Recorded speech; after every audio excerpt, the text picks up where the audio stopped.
너는 특별하단다라는 책과 예수님처럼이라는 베스트셀러 책이 있죠. 이 책을 쓰신 맥스 루케이도 목사님께서 쓰셨던 책 중에 하나가 하나님이 캐스팅한 사람들이라는 책이 있습니다. 이렇게 생겼습니다. 하나님이 캐스팅한 사람들 한번 기회가 되시면 한번 읽어보시면 좋겠습니다. 성경 속에서 하나님께 쓰임을 받는 사람들, 그 인물들이 결코 비범하거나 특별한 사람들이 아니고 아주 평범한 사람들이다라고 얘기를 합니다. 성경 속의 믿음의 사람들, 예수님의 조상이라고 할 수 있는 그 모든 사람들 모두조차 우리처럼 의롭지도 못하고 그리고 많은 허물로 가득한 사람들이었다라고 얘기를 합니다. 아마도 많이 읽어보셨을 것 같은데 박영선 목사님의 하나님의 열심이라는 책, 오래전에 나왔던 책이죠. 이 책에서도 그런 내용들이 담겨져 있습니다. 우리가 아는 믿음의 사람들, 여러분들 누구를 제일 좋아하십니까? 아브라함, 요셉, 또 다윗, 여러 사람들을 얘기할 수 있을 것입니다.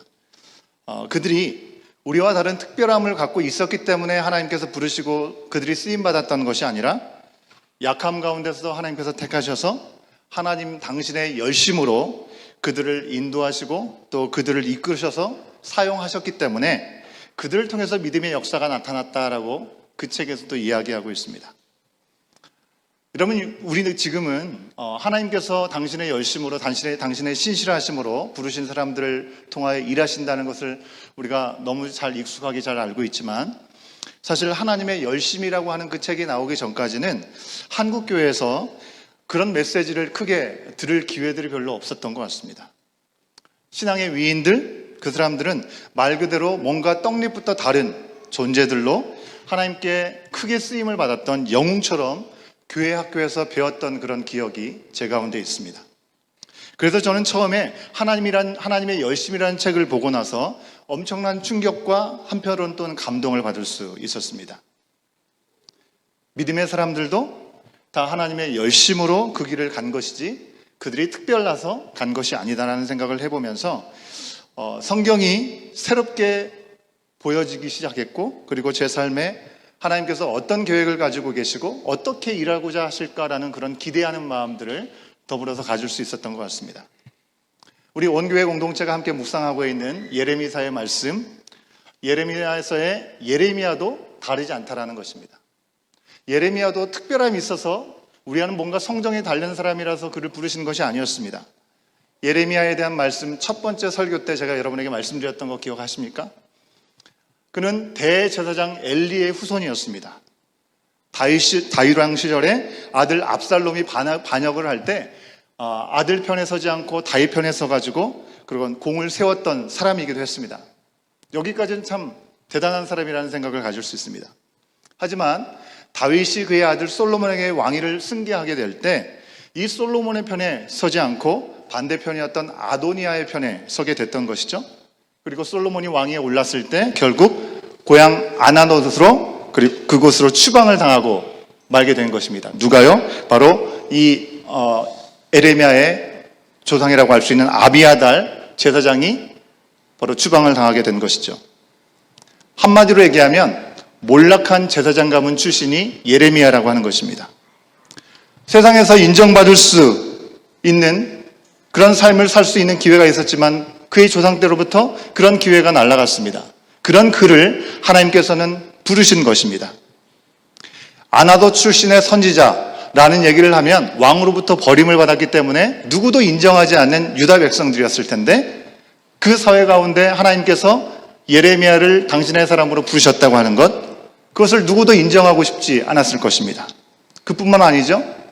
예레미야는 부름받았을 때 뭐라고 고백합니까? 나는 아이라 말할 줄 알지 못합니다. 말을 잘 하지 못하기 때문에 저를 부르시면 안 됩니다라고까지 얘기하면서 아주 낮은 자존감을 가지고 있는 자신의 모습까지 그대로 들여 보였습니다. 그런 예레미야를 하나님께서 들어 쓰신 것이죠. 그런데 하나님은 겉으로 보나 자존감으로 보나 정말 어떤 거 하나 내세울 것 없는 이 예레미야를 안정된 상황 가운데 불러주신 것도 아니고 유다가 멸망할 위기 가운데 있는 그 상황 가운데 부르셨다고 하는 것입니다. 하나님께 돌아오지도 않고 우상 숭배를 하면서 하나님을 잘 섬기고 있다라고 생각하고 착각하고 있었던 그들 가운데 전해지는 메시지 또한 희망의 메시지가 될 수 없었겠죠. 평범한 상황 가운데 불러져도 뭔가 대가나 유익 없이 어떤 섬긴다는 것 자체가 쉽지 않은 건데, 지금 예레미야는요, 회개하지 않으면 모두 망한다. 적에게 대항하지 말고 무조건 항복해라. 이런 메시지를 전하고 있는 것입니다. 그러니 이 예레미야로서 얼마나 마음이 어렵겠습니까? 근데 오늘 말씀에서 우리는 예레미야의 어떤 배경과 환경 안에서도 쉽지 않았을 것 같은 그런 상황인데, 예레미야가 겪었던 또 다른 어려움을 오늘 말씀에서 보게 된다는 것입니다. 산 넘어 산인 것이죠. 그에게 가장 핸디캡으로 작용할 수 있는 그 출신지 아나도 사람들이 그를 적극적으로 회방하고 그리고 위협하는 일들이 생겼다고 하는 것입니다. 아나도 출신이라는 것, 그것만도 예레미야에게는 약점이 될 수밖에 없고, 아나솥이라는 그런 꼬리표가 없으면 좀 더 하나님의 말씀을 전하는데 유익이 있을 건데, 그런 그에게 아나도 사람들이 옆에서 응원하고 격려하는 것이 아니라 반대하고 위협했다고 하는 것입니다. 이 눈치 없고 하나님의 뜻도 모르는 이 아나도 사람들, 예레미야를 핍박합니다. 예수님께서 이 땅에 섬기실 때 뭐라고 하셨습니까? 선지자가 고향에서는 존중을 받지 못한다라고 말씀하셨죠. 환영받지 못한다고 말씀하셨죠. 그랬던 것처럼 예레미야가 그런 상황에 있는 것입니다. 아마 여러분 중에서도 다른 사람에게 하나님의 복음, 하나님의 은혜를 나누면 잘 듣는데, 특히 나랑 아주 가까운 가족이든지 자녀든지 부모든지 친구든지, 그런 분들에게 전도하기가 참 힘들다는 것을 경험하신 분들이 많으실 겁니다. 전도하려고 하면 오히려 적당히 믿으라라고 얘기하면서 그렇게 얘기하는 그런 말 들으셨을지도 모르겠습니다. 여러분, 예수님의 어머니인 마리아도 동생과 함께 예수님을 찾아갔을 때 예수님을 데려오면서 뭐라고 얘기했습니까? 복음을 전하는 말을 말리려고 했던 모습을 여러분 기억하시죠? 여러분, 아나도 사람들은 지금 하나님의 뜻대로 자기를 주장하지도 않고 마치 도살장으로 끌려가는 어린 양과 같은 이 예레미야, 유다 멸망의 메시지를 전하면서 온갖 핍박을 다 받고 있는 이 예레미야를 해치고 죽이려는 음모를 꾸미고 있었다는 것입니다. 그냥 죽이는 정도가 아니라 예레미야라고 하는 그의 이름 자체를 기억하지 못하게 하자라고 한 것입니다. 여러분, 하나님 편에서 보면 선한 것이 하나도 없는 이 아나돗, 여기에서 예레미야를 부르셨다고 하는 것은 개천에서 용인할 수 있는 기회가 되는 것입니다. 좋지 않은 이미지를 갖고 있는 그 땅에서 나온 이 예레미야를 통해서 하나님은 그 땅의 사람들을 존귀하게 만들어줄 수 있는 기회가 될 수도 있는 것이죠.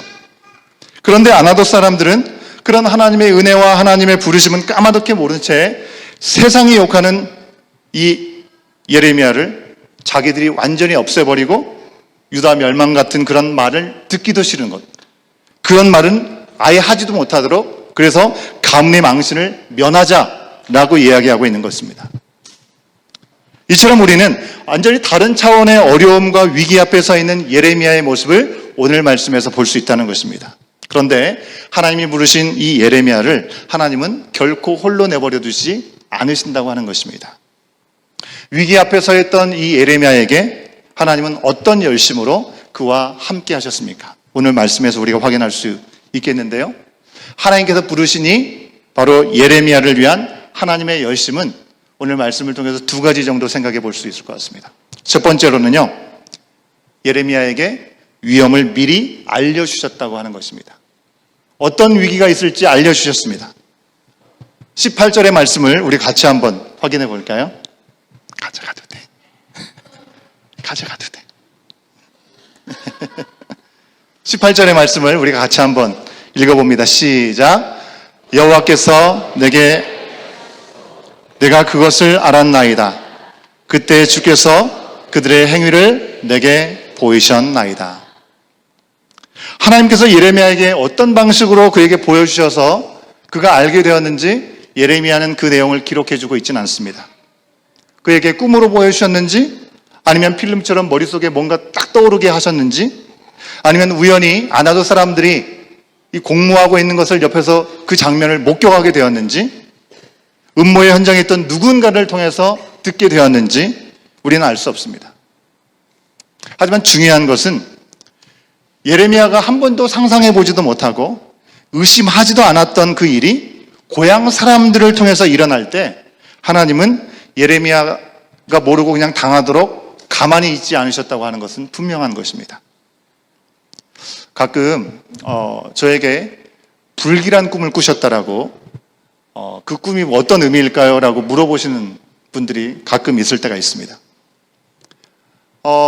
그 꿈의 의미가 본인에게도 저에게도 아주 명확하게 이해가 되고 해석이 되는 꿈들이 있는가 하면 정말 이것은 어떤 의미일까라고 모호해서 되게 궁금해지는 그런 꿈을 갖게 될 때도 있습니다. 근데 중요한 것은요, 꿈을 꾸고 나서 하나님께서 우리에게 두려움을 주시고 두려움에 사로잡혀서 아무것도 하지 못하게 하시려고 그런 꿈을 주시지는 않는다는 것만큼은 분명한 것입니다. 여러분, 그런 의미에서 너무 좋은 꿈을 꿨다고 내가 너무 자랑스러워할 필요도 없고요. 어떻게 이런 꿈을 꿀까라는 위험천만한 그런 꿈을 꿨다 할지라도 위기 가운데 사로잡혀 있으실 필요도 없습니다. 하나님께서 우리에게 주시는 가장 기본적인 마음이 무엇인지 말씀을 통해서 우리 가운데 이미 주어지고 있지 않습니까? 하나님께서 우리에게 주시는 마음은 두려워하는 마음이 아니고 사랑과 능력과 사랑과 절제하는 마음이다라고 디모데후서 1장 7절에서 분명하게 말씀해 주고 있죠. 하나님 우리 가운데 겁을 주르고 꿈을 주시는 것이 아니라 그 꿈을 통해서 우리가 하나님을 경외하고 또 그 말씀을 기억하는 자리로 되돌아가라고 기회를 주시는 것입니다. 혹은 미리 위험을 알려주심으로 하나님이 우리를 결코 홀로 내버려 두시지 않는다는 것을 알게 하시기 위해서 때로는 주시기도 한다는 것입니다. 개인적으로 우리 가족의 한 이야기 간증을 제가 여러분에게 좀 나누고 싶습니다. 이미 아시는 분들도 좀 계실 것 같은데요. 제가 예전에 사역했던 곳 중에 한 곳이 칠레였습니다. 남미 칠레였는데요. 저희가 칠레에 가기 전에 칠레 아주 큰 지진으로 인해서 쓰나미가 일어나서 남쪽에 있는 동네가 초토화가 되는 일들이 있었습니다. 그 즈음에 또 다른 곳에서는 이 광부들이 광산에 갇혔다가 거의 70일 만에 구조되는 그런 아주 위험천만한 일들이 세계적인 이슈로 아마 등장했던 걸 여러분 기억하시는 분들도 계실 겁니다. 이게 2010년도에 일어났던 그런 일인데요. 아무튼 칠레를 가보지 않은 사람들이 그런 위험천만한 소식들을 듣고 생각할 때 칠레라는 땅이 아주 무척이나 위험한 지역이라고 생각을 하신 분들이 많았던 것 같습니다.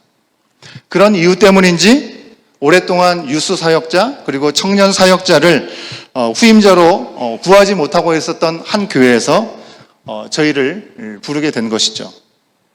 그래서 저희가 그 교회로 가게 된 것입니다. 이민 다음 세대를 섬기고자 하는 마음으로 소원하는 마음 가지고 저희 가족은 당시에 미국의 한 교회가 연결이 되어서 그 교회에 가게 되면 거기서 좀 학문적으로도 공부도 좀 하고 사역을 하면서 더 배우고자 하는 그런 사모함이 사실 있었기 때문에 미국행을 준비하고 있었습니다.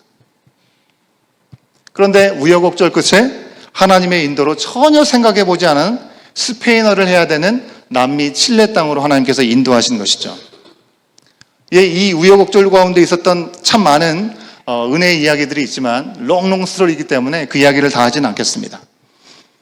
칠레 가기로 확정된 후에 아내가 하루는 꿈을 꿨습니다. 당시에 2달이었던 막내 실로와 엄마가 둘이 큰 배를 타고 가는데 배에 큰 쓰나미가 일어나서 배를 덮쳤다는 그런 꿈이었습니다. 그 파도가 너무나 생생하게 영화처럼 벽이 되어서 다가왔고 뱃속에 이 유리창문 안에 있었던 이 모녀는 둘이 서로 껴안고 그리고 오롯이 이 쓰나미를 맞을 수밖에 없었다고 했습니다.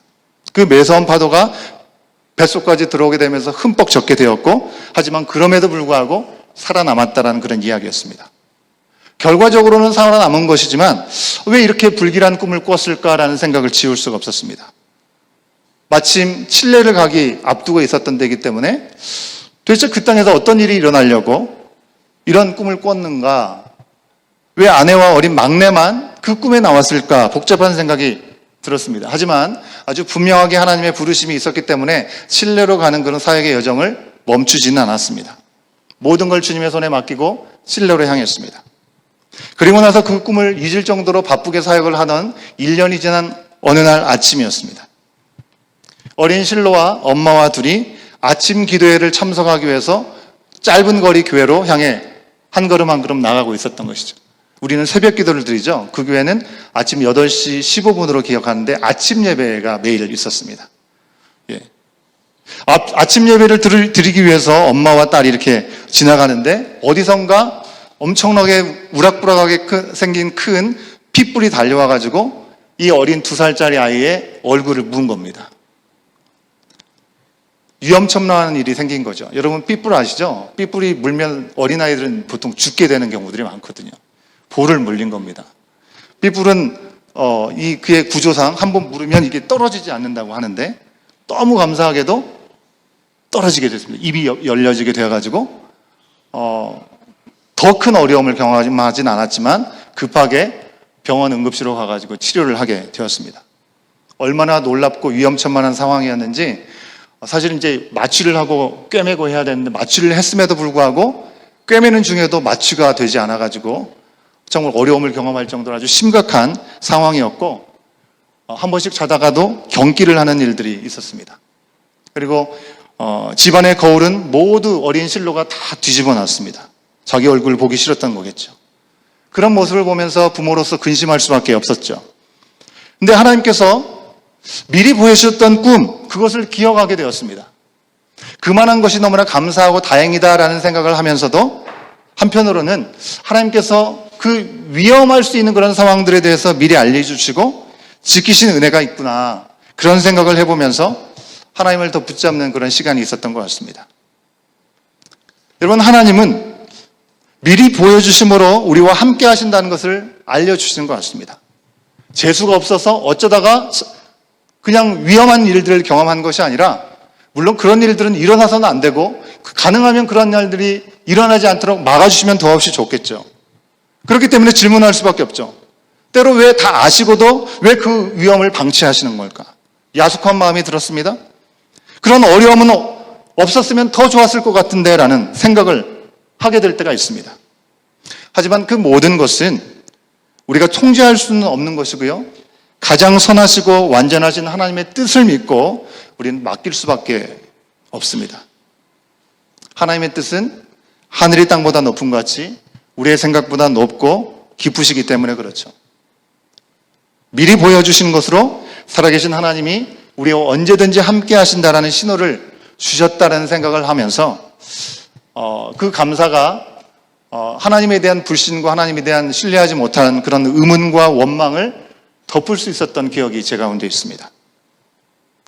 여러분, 예레미야는요, 아나도 동네 사람들의 음모와 위협을 그를 통해 그에게 알려주셨을 때 그것을 대처하고 막을 방법을 강구하지 않았습니다.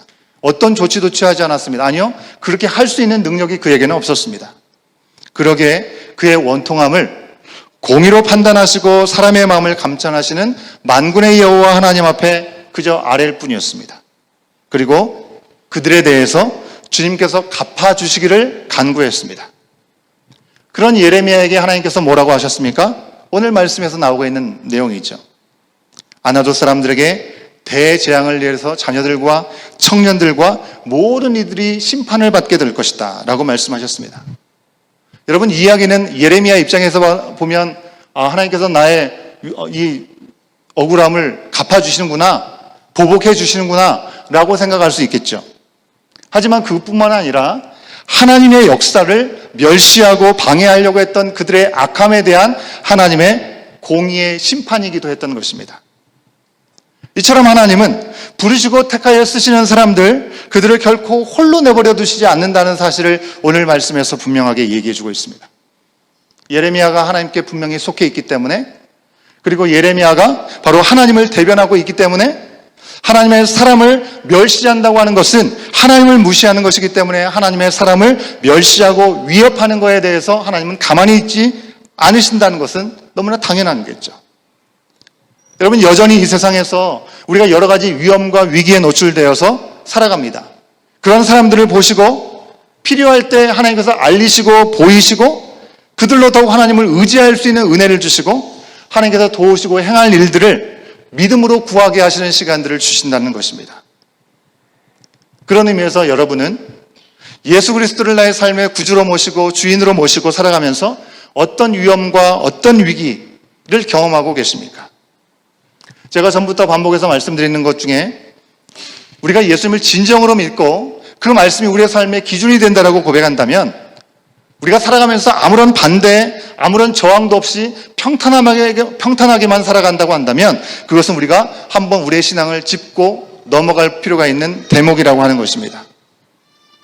모든 사람들과 두루두루 좋게 좋은 걸로 지내면서 하나님의 뜻대로 사는 것, 여러분 그게 가능합니까?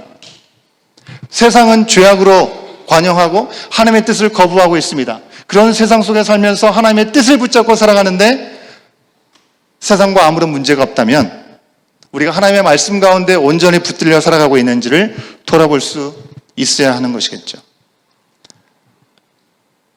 때로 여러분이 세상이 줄 수 없는 주님의 사랑과 평안으로 어떻게 저 사람은 상황이 저렇게 어렵고 힘든데 어떻게 저렇게 강건할 수 있을까? 사람들에게 감동을 줄 수도 있겠죠. 놀래킬 수도 있을 것입니다. 하지만 한편으로 세상 사람들에게 그런 모습이 부담스럽고 좀 이상하게 보여지고 유별나게 보여질 수도 있는 거라고 하는 것입니다. 여러분 우리가 믿음 생활을 하면서 사서 고생할 필요는 없습니다. 하지만 그저 예수님을 믿고 말씀을 지킨다는 그 사실 하나만으로도 여러분은 비웃음을 받을 수도 있고 특별한 취급을 받으실 수도 있다는 것입니다. 우리는 모두 죄인이죠. 죄인된 우리를 구원하시기 위해 오신 예수 그리스도에 대해서 믿지 않는 사람들에게 얘기하면 뭐라고 얘기합니까? 내가 뭘 그렇게 잘못해서 내가 죄인이라고 얘기하느냐?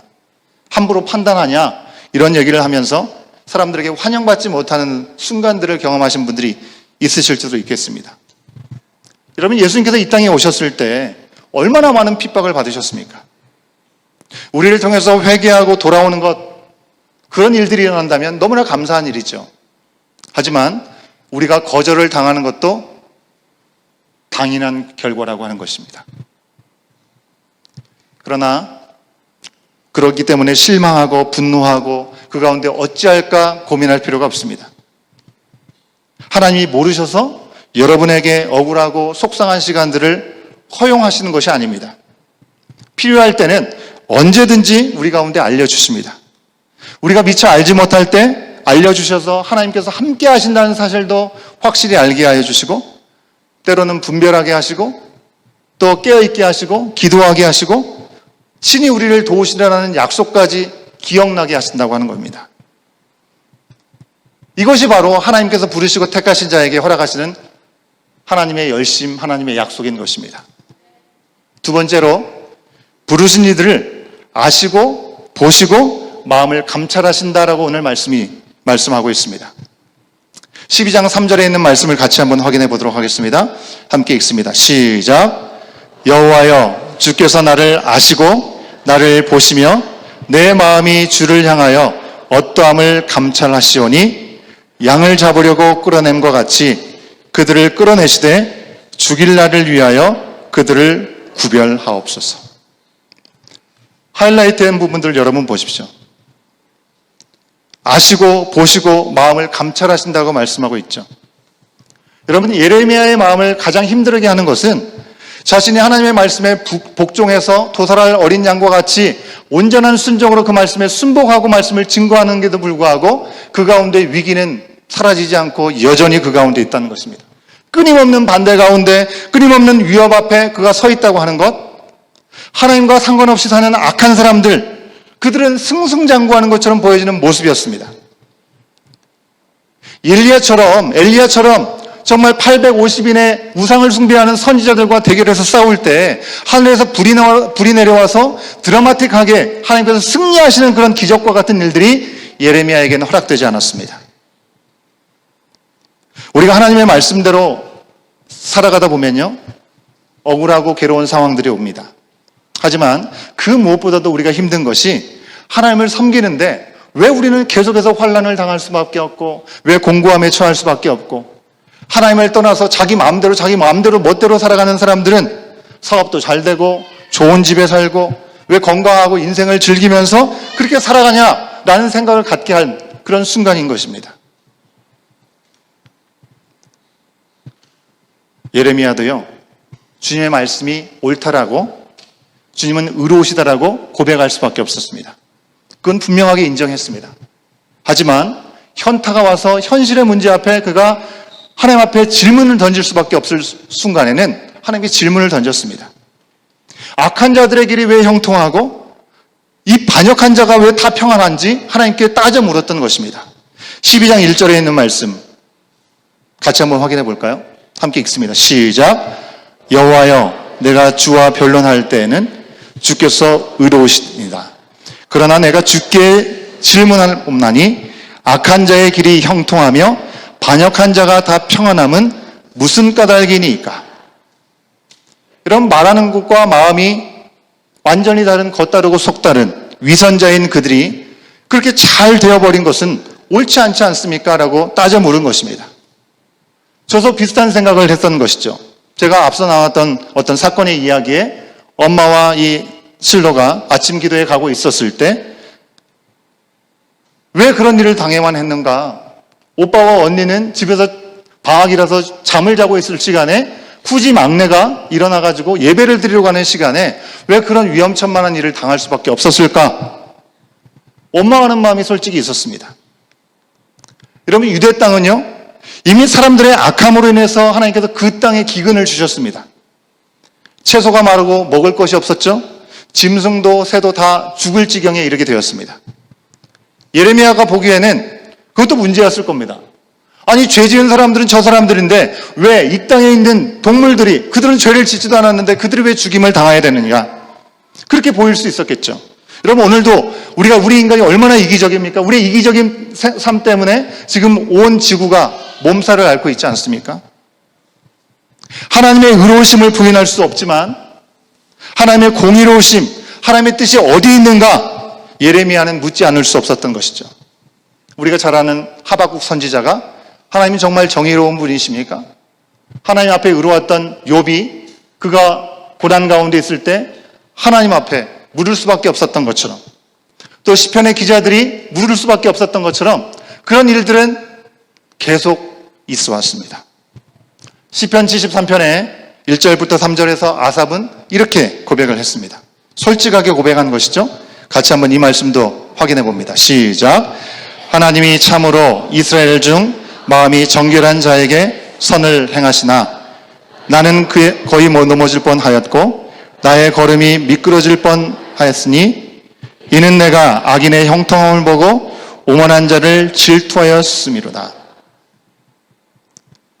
여러분, 하나님은 예레미야에게 너무나 고통스러워서 하나님께 따져 묻는 이 질문 앞에 아이고 미안해, 힘들지?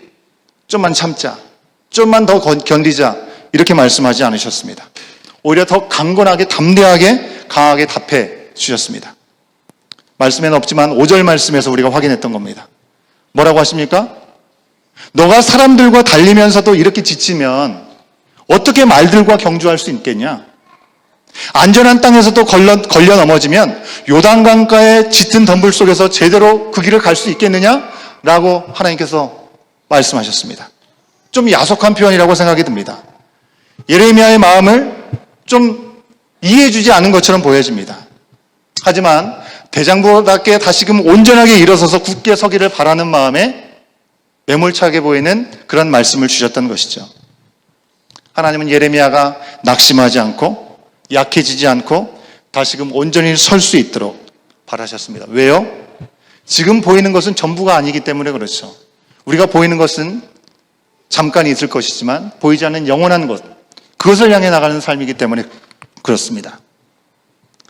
여러분, 지금 당장 그 사람들이, 아나도 사람들이 잘 되는 것 같고 하나님의 뜻대로 섬기는 예레미야가 힘들고 실패하는 것처럼 보이지만 십자가에 달려오셨던 죽으셨던 예수님, 저의 인생이 그렇게 끝나는구나 생각했지만 사흘 만에 부활하심으로 모든 상황들을 완전히 반전시키셨던 하나님의 반전이 있었던 것을 우리는 기억합니다.